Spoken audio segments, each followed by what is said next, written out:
دنیا نے وہ وقت بھی دیکھا، روح کائنات کی روح جسد انور سے پھر قبض کر لی گئی اور رفیق اعلیٰ کی طرف 3 جملے کہتے ہوئے تشریف لے گئے۔ ایک جملہ یہ تھا، اپنی بیویوں کا خادم اور غلاموں کا خیال کرنا، بیویوں کا خادم اور غلاموں کا خیال کرنا۔ دوسرا جملہ تھا، دوسری بات تھی نمازوں کی پابندی کرنا، نمازوں کو ضائع مت کرنا، اور تیسری بات اللہ کا نام تھا اور رفیق اعلیٰ کی طرف روانگی تھی۔ اور پھر دست مبارک جو ہے وہ کی طرف سر انور آیا اور پھر ایک کوہرام تھا، ایک کوہرام، بات ختم کرتے کرتے ایک کوہرام تھا۔ سیدہ کائنات آج ان کے والد بزرگوار دنیا سے کوچ کر گئے، گویا کہ عرف عام میں کہیں تو مخدومہ کائنات آج یتیم ہو گئی، آج مخدومہ کائنات یتیم ہو گئی۔ آج حسنین کریمین کے سر سے ظاہری طور پر نانا کا سایہ اٹھ گیا۔ فاروق اعظم تلوار نکال لی، فاروق اعظم جس نے کہا محمد الرسول اللہ دنیا سے کوچ کر کے اسے مار ڈالوں گا، قتل کر دوں گا۔ جیسے موسیٰ طور پہ گئے تھے اور واپس آئے، ویسے وہ بھی واپس آئیں گے۔ عثمان غنی زبان بند ہو گئی، منہ نہیں کھلتا، کیا کہیں، کس کو کیا کہیں، جیسے کچھ لوگ غم میں اتنے ڈوب جاتے زبان نہیں۔ عثمان غنی کی کیفیت یہ ہو گئی، حال یہ ازواج پاک کی آنکھوں میں آنسو ہے۔ صدیق اکبر اللہ اکبر رو رو کر بےحال، مولا کائنات رو رو کر بےحال، بلال حبشی سسکیاں نکل رہی، جنات کے رونے کی آواز آ رہی، مدینہ منورہ میں جنات رو رہے ہیں، جانوروں پر صدمہ ہے، صحابہ بے چین اور بے قرار ہیں، کوئی کسی کا پرسان حال سننے والا نہیں۔ اس وقت کتنا کیسا وقت تھا لوگوں، جب آپ نے انبیاء، جب آپ نے سید الانبیاء، ان کی آل، ان کے اصحاب کی قربانی سنی، یہاں اب دیکھو دین کتنا خطرے میں ہے۔ نئے نئے قبیلے جو مسلمان ہوئے تھے اسلام کی ترقی دیکھ کر، وہ پھر سے کافر ہونے لگے کہ اگر محمد اللہ کے رسول ہوتے تو وہ کیسے دنیا سے چلے جاتے، ان کا انتقال کیسے ہوتا، ان کا وصال کیسے ہوتا، وہ مرتد ہونے لگے۔ لوگوں کا حال یہ ہوا، اس وقت توجہ کرنا، 2 مرتبہ دین پر وقت آیا، یہی کربلا ہے۔ 2 مرتبہ دین پہ وقت آیا جب کشتی ڈگمگانے لگی۔ ایک وقت رسول اللہ کے وصال کا وقت تھا جب فاروق اعظم جیسی ہستی ہوش کھو رہی ہے، عثمان غنی جیسی ہستی ہوش کھو رہی ہے، اس وقت صحابہ ہوش کھو رہے، رو رہے، آنسو بہا رہے۔ اس وقت کون سا مرد تھا جس نے ان سب کو اکیلے سہارا دیا؟ تو صحابہ کہتے ہیں اس وقت افضل البشر بعد الانبیاء بالتحقیق صدیق اکبر منبر پہ چڑھے۔ فاروق اعظم لوگوں کو کہہ رہے تھے حضور کا وصال نہیں ہوا، وہ آئیں گے واپس۔ صدیق اکبر باہر آئے، حضور کی پیشانی چوم کر، حضور علیہ السلام کو سوتی کپڑا جو وہ اڑا دیا گیا تھا، صدیق اکبر آئے، حضور کو دیکھا، پیشانی چومی اور کہا اللہ آپ ظاہری حیات میں بھی جو وہ مشکبار تھے اور آپ مہکتے تھے، اور بعد وصال بھی آپ مہک رہے یا رسول اللہ۔ اور صدیق اکبر پھر آئے، کہا عمر میری بات سنو۔ عمر نے کہا، سید فاروق اعظم نے کوئی بات نہیں سنی۔ دوسرے صحابہ کو کہا کہ میری طرف آؤ۔ سارے صحابہ فاروق اعظم کی طرف متوجہ ہونے کی وجہ صدیق اکبر کی طرف آئے، اور آپ منبر پہ کھڑے ہو کے فرمایا وما محمد الا رسول قد خلت من قبلہ الرسل۔ یہ آیہ مبارکہ پڑھی اور اخیر تک شاکرین تک پڑھی آپ نے کہ محمد تو اللہ کے رسول ہیں، اگر وہ شہید ہو جائیں یا دنیا سے کوچ کر جائیں تو کیا تم لوگ الٹے پیر پلٹ جاؤ گے اللہ کا دین چھوڑ کے؟ صدیق اکبر نے فرمایا لوگوں اگر تم محمد کی عبادت کرتے تھے تو جان لو کہ محمد الرسول اللہ دنیا سے تشریف لے گئے، اور اگر تم اللہ کی عبادت کرتے ہو تو اللہ حی و قیوم ہے اور وہ ہمیشہ باقی رہنے والا ہے اور اس کی ذات ہمیشہ باقی رہنے والی ہے. صحابہ کہتے ہیں ایسا لگتا تھا جیسے یہ آیت ہم نے پہلی مرتبہ سنی اور پھر اس کے بعد اللہ اکبر صحابہ کو یقین ہو گیا کہ اللہ کے رسول دنیا سے تشریف لے گئے, کیونکہ اللہ نے حضور کے جانے سے پہلے حضور کے جانے کا حال بیان فرما دیا اس آیت میں, وما محمد الا رسول قد خلت من قبلہ الرسل. صحابہ کو یقین ہو گیا حضور کا وصال ہو گیا. پھر اس کے بعد اب صحابہ حضور علیہ الصلوۃ والتسلیم کے آخری آرام کی تیاری شروع کرتے ہیں. جب غسل دیا جا رہا تھا, مولا علی نے غسل دیا. جو لوگ پانی ڈال رہے تھے صوفیہ فرماتے ہیں ان کی آنکھوں پہ پٹی باندھ دی. یہ صوفیہ کی روایت. جو لوگ پانی ڈال رہے تھے ان کی آنکھوں پہ پٹی باندھ دی. پٹی اس لیے باندھ دی گئی تھی کہ حضور علیہ السلام نے فرمایا کہ میرے سطر پر اگر کسی کی نظر پڑ گئی تو وہ اندھا ہو جائے گا. اس لیے سوائے مولائے کائنات کرم اللہ تعالی وجہ پھر انہوں نے غسل دیا. بلکہ صوفیہ یہاں تک فرماتے ہیں جب اللہ کے رسول علیہ السلام کو غسل دیا جا رہا تھا تو جس طرف پلٹنے کی بات ہوتی آسانی کے ساتھ حضور علیہ السلام گویا کہ اس طرف رخ فرما لیتے, اور پھر 3 کپڑوں میں حضور علیہ السلام کو کفن شریف پہنایا گیا. اور اس کے بعد پھر اب اس پر سوال کھڑا ہوا کہاں حضور علیہ السلام کی لحد مبارکہ بنے. تو کسی نے کہا بقی لے جائیں گے, کسی نے کہا حضرت ابراہیم علیہ السلام کا مزار جہاں ہے وہاں لے جائیں گے. تو صدیق اکبر نے فرمایا نبی جس جگہ پہ دنیا سے ان کی روح نکلتی ہے وہی جگہ پر نبی کو دفن کیا جاتا ہے, وہی ان کی آرام گاہ بنتی ہے. تو جہاں حضور کا وصال ہوا وہیں حضور علیہ السلام کی آخری آرام گاہ بنے گی. اب یہاں پر ایک بات کہہ دوں, کچھ لوگ آپ کو بہکاتے ہیں کہ وصال پیر کے دن ہوا پھر بدھ کی رات میں تدفین کیوں ہوئی. اس کو بات کر کے بات مکمل کرتا ہوں.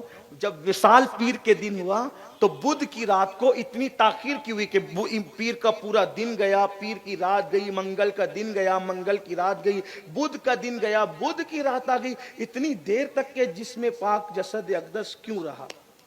پہلی بات اللہ کی حکمت یہ تھی تاکہ 4 دن تک جسد اقدس ویسے ہی رکھا رہے اور دنیا کو پتا چل جائے کہ محبوب کے جسم میں تغیر رونما نہیں ہوا.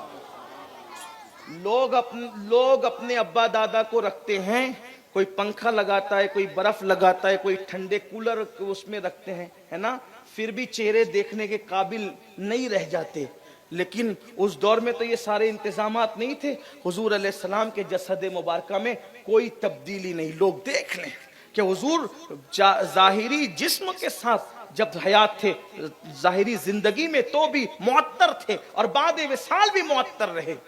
اور دوسری بات یہ تھی کہ حجرہ عائشہ سیدہ عائشہ, آپ مدینہ شریف گئے, جو گئے اللہ مبارک کرے, جو نہیں گئے اللہ انہیں جلد مدینہ شریف دکھائے اور اللہ ہمیں بھی آپ کو بھی بار بار دکھائیں. حضور علیہ السلام اس وقت جہاں آرام کر رہے ہیں وہ 2 حجرے ہیں, حجرہ سیدہ فاطمہ اور حجرہ عائشہ. لیکن حضور علیہ السلام جس وقت وصال فرمایا تو اس وقت تو اتنا بڑا بھی حجرہ شریف نہیں تھا, اس وقت تو حجرہ عائشہ صدیقہ ہی تھا. تو چونکہ لوگ آتے جاتے اور درود پڑھتے سلام پڑھ کے جاتے, آتے درود پڑھ کے سلام پڑھ, تو چھوٹی چھوٹی ٹکڑیوں میں لوگ گروہ در گروہ آتے, درود و سلام پڑھ کے جاتے, تو وہ چونکہ وہاں سے جسم اقدس کو باہر نہیں نکالا گیا تھا, حضور علیہ السلام کا جسم پاک حجرہ سیدہ عائشہ ہی میں رکھا گیا تھا اور وہیں آ کر کے لوگ درود و سلام پڑھتے تھے. تو ہزاروں اصحاب آتے گئے, درود و سلام پڑھ کے جاتے گئے, آتے گئے. تو تاخیر کی ایک وجہ یہ بھی تھی. اور پھر اس کے بعد اللہ کے رسول علیہ السلام کو لحد اطہر کے سپرد کر دیا گیا اور اس طرح سے حضور اکرم صلی اللہ علیہ وسلم نے اس دنیا سے عالم بقا کی طرف اپنی شان کے مطابق کوچ فرمایا. اور اس طرح سے ہمارا عقیدہ یہ واضح ہو گیا کہ انبیاء کو بھی اجل آنی ہے, مگر ایسی کہ فقط آنی ہے. پھر وہی موت کے بعد ان کی حیات مثل مثل سابق وہی جسمانی ہے، اس کی ازواج کو جائز ہے نکاح، اس کا ترکہ بٹے جو فانی ہے۔ نبیوں کو موت آتی ہے، ایک آن کے لیے آتی ہے، پھر وہ ہمیشہ کے لیے زندہ کر دیے جاتے ہیں۔ تو زندہ ہے واللہ، تو زندہ ہے واللہ، میری چشم عالم سے چھپ جانے والے۔ اسی لیے ان کی بیویوں کو بیویاں ہی کہا جاتا ہے، بیوہ نہیں کہا جاتا، اور ان کی بیویاں جو ہے وہ بیویاں ہی ہے، اس لیے کہ بیواؤں سے نکاح ہو سکتا ہے، بیویوں سے نکاح نہیں ہو سکتا۔ تو انبیاء کرام کی ازواج پاک سے ان کے وصال کے بعد اس لیے کسی کا نکاح نہیں ہو سکتا کہ انبیاء اپنی قبروں میں زندہ ہے۔ اور وَلَلْآخِرَةُ خَيْرٌ لَكَ مِنَ الْأُولَىٰ کے تحت اگر دیکھیں، اللہ فرماتے ہیں آپ کی پچھلی گھڑی آپ کی پچھلی گھڑی سے آنے والی گھڑی بہتر ہے۔ تو گویا کہ جب آنے والی گھڑی آتی ہے تو ہر چیز میں ترقی ہوتی ہے، تو حیات مبارکہ کا کیا عالم ہوگا۔ اس لیے حضور قبر انور میں جسمانی حیات کے ساتھ ہے، یعنی شہیدوں جیسی حیات نہیں ہے، شہیدوں سے بڑھ کر مصطفیٰ جان رحمت کی حیات ہے، اور وہ زندہ ہیں الحمدللہ۔ ہم کلمے میں یہی تو پڑھتے ہیں محمد الرسول اللہ، محمد اللہ کے رسول ہیں۔ اب آخری بات عرض کر دوں، سب پر غم تھا، سب پر غم تھا، لیکن آپ جانتے ہیں جو جتنا چہیتا اور جتنا چاہتا ہے، جملے پہ غور کرے، جو جتنا چہیتا اور جو جتنا چاہتا ہے اس کو اتنا ہی صدمہ ہوتا ہے۔ سیدہ کائنات کو اتنا صدمہ تھا کہ جب وصال کے بعد حضرت بلال سیدہ کی طرف آئے تو آپ نے فرمایا، بلال کیسے ہمت ہوئی ان ہاتھوں کی کہ میرے بابا کو لحد کے سپرد کرے۔ اور آپ کہتی تھی، بابا آپ کے جانے سے مجھ پر وہ غم ٹوٹا ہے کہ اگر وہ غم پہاڑ پہ ڈال دیے جائیں تو پہاڑ پگھل جائیں، اور دنوں پہ ڈال دیے جائیں تو دن راتوں میں تبدیل ہو جائیں، سمندر پہ ڈال دیے جائیں تو سمندر خشک ہو جائیں۔ سیدہ پاک پوری زندگی بعد وصال رسول روتی رہی اور صرف روتی رہی، اور بالآخر اسی صدمے میں سیدہ پاک نے دنیا سے وصال فرمایا۔ انشاءاللہ تبارک و تعالی پھر کیا ہوا، اب آگے کی داستان سیدہ کائنات سیدہ مخدومہ فاطمۃ الزہرا کی زندگی میں ہم پیش کریں گے۔ اللہ پاک کی بارگاہ میں دعا ہے، اللہ پاک اس محفل کو قبول کر لے، گفتگو کے درمیان کوئی غلطی ہو اللہ پاک معاف کر دے۔ استغفر اللہ ربی من کل ذنب واتوب الیہ، لا الہ الا اللہ محمد الرسول اللہ۔